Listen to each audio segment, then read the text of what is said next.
So every studio more or less has its golden goose of a franchise, and Universal has had its share of major films, but everyone has to agree, other than the Jurassic Park series, Fast and Furious is probably Universal's biggest current commodity. And after 8 films and with 2 more on the way, it shouldn't come as a surprise that we're getting the first of what may seem more than one spin-off. With that, I narrowed it down to 3 questions that I myself has asked, and probably others as well, if this movie is worth the price of admission. I'm talking about Fast and Furious' first spin-off, Hobbs and Shaw.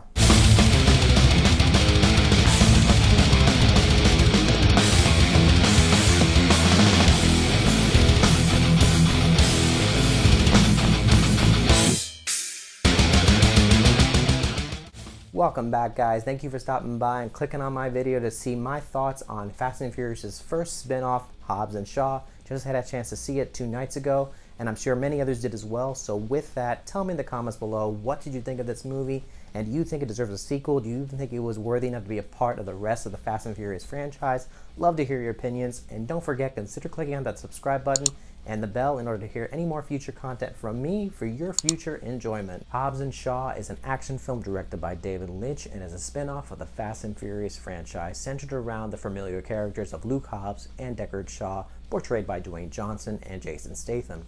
The film follows the unlikely allies who are forced to team up against a greater threat, Idris Elba portraying the villain, also co-starring Vanessa Kirby, Cliff Curtis, and Helen Mirren. So I've seen all the Fast and Furious movies. I'm not the biggest fan, but I enjoy them for the most part, and when I heard they were doing a spin-off, I was kind of skeptical. I was asking all these questions to the point of even wondering if this would be even worth the price of admission. Now, this was the question I asked when I first heard this movie was announced. Even though it's a spin-off, does it still have that Fast and Furious feel to it?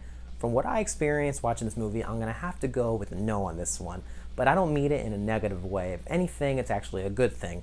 Whereas the first half of the franchise dealt with more of the art of street racing and undercover cops, the second half also dealt with more undercover missions for the group as a whole. This movie deals with Hobbs and Shaw, which starts out as a buddy cop movie gone wrong, and then it turns into a race against the clock mission, and for both of them they have to put aside their differences and defeat a common enemy. Now, these two are hired for this mission, and this mission is no different from any of the other missions that we've seen in the other films. It's just the way that it's played out. I will say this though, the action is over the top crazy, but you come to expect that in this franchise, and being that it's the 9th film, it shouldn't come as a surprise, so you just learn to put the story aside and just enjoy the ride.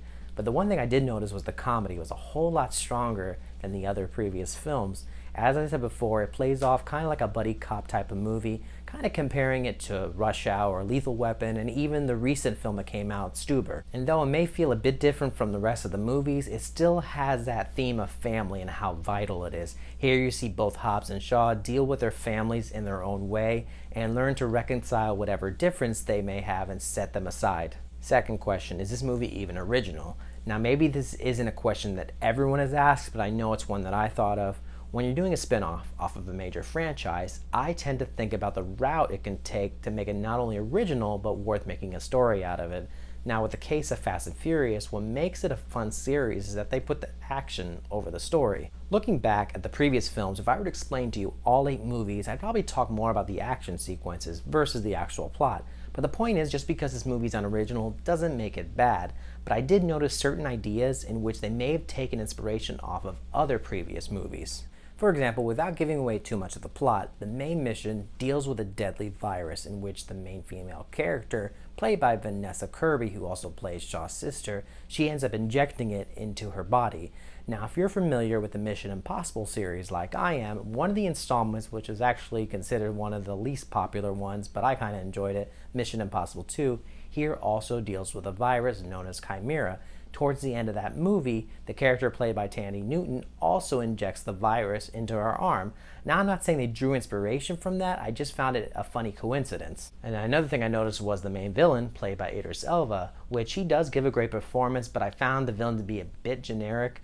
And now, whether they took inspiration from these characters or not, I personally noticed vibes of the Terminator and even Captain America, given that this guy, he's a rogue operative, and now he has cybernetic implants that gives him the advantage of superhuman strength.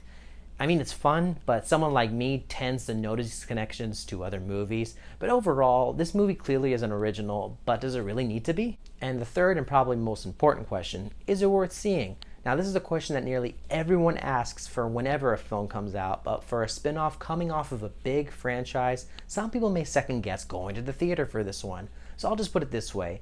If you're a big fan of anything Dwayne Johnson or Jason Statham, if you love the Fast and Furious movies, or if you're just looking for a good time and don't care about the story overall, now this movie's probably for you. Now, that's not to say that this movie is perfect. It has its flaws, but Hobbs and Shaw in the end is just a fun and hilarious time showing a new point for the Fast and Furious universe, and with that, it has great chemistry between our stars Dwayne Johnson and Jason Statham. So surprisingly, I enjoyed this movie, and this is coming from somebody that's not the biggest fan of Fast and Furious. So with that, I'm giving it a 7.5 out of 10 on my grading scale. This is one of the last summer movies coming out for 2019, so I say check it out. You'll have a good time. Thank you guys so much for hearing my thoughts on this movie. Don't forget to give it a like if you liked this review, and don't forget to subscribe to hear any more from me regarding movies and TV shows. Y'all have a great day. I'll catch you later.